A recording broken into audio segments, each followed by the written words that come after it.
Hey, how's it going? This is Chris Stadler from chrisstadler.com, and I'm here to talk about knowing what problem you're solving in creative problem solving. And so I want to talk about the SWOT analysis really fast today. The SWOT analysis is a quad chart. So if you take a 8.5 by 11 sheet of paper, turn it sideways, landscape, and draw a line straight through the middle of it from side to side, and then another one from top to bottom straight through the middle, you have a quad chart. In the upper left quadrant, you want to put an S for strengths. In the upper right quadrant, a W for weaknesses. Lower left quadrant, opportunities, and then lower right quadrant, threats. So now you have the SWOT for a SWOT analysis, which is very popular in business these days, and it's probably popular because it's so simple and easy to use. So what you do in the top left-hand corner in the strengths quad, you write down the strengths of the company. What are they really good at compared to the rest of the market?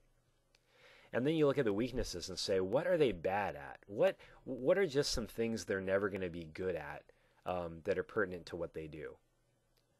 So for me, as a copywriter or as an information designer, one of the things, one of the strengths I have is that I can understand concepts, and I can simplify those concepts and so that they're technically accurate and at the same time simple.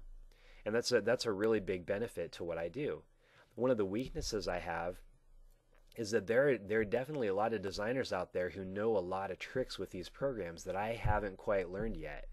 And so I'm going to be a little weaker in the actual execution. Now I keep things simple, and so I play to my strengths by keeping the design simple, by borrowing concepts that other people have already done and recombining them, and only introducing elements that I understand well enough to simplify things. That's how I get around that. But until I know my strengths and weaknesses, I can't know that. Now, strengths and weaknesses are the top half of this quad chart, and those are things that are internal to the company or the talent. Down below is opportunities and threats.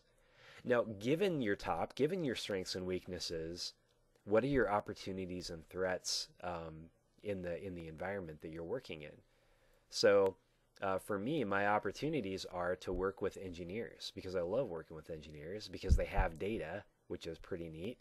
Um, and I'm not very many designers are very good at understanding data, and so that gives me a competitive advantage and is an opportunity in the field. Threats for me would be if I were to have to compete with people who are very good at design, and say I was in a discipline, maybe not engineering, where design was really important, like retail, a high-end retail grocery store or something like that, where design was really important. I wouldn't be the best person for that kind of job. That would be, I would have too many threats, too many other people who could do it better than me probably. It would just take me longer to ramp up and get up to speed.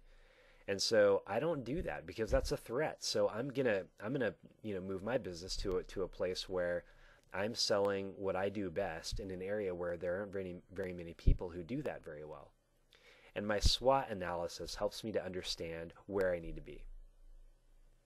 And so if you're an account exec or if you're a company and you're trying to figure out, hey, what's a quick and easy way for me to start figuring out where I need to be, then do a SWOT analysis and take an inventory of the things you do well, the things you don't do well, and then what that means in the market in reference to your competition.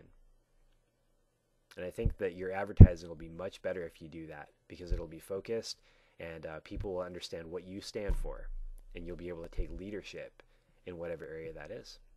Thanks very much.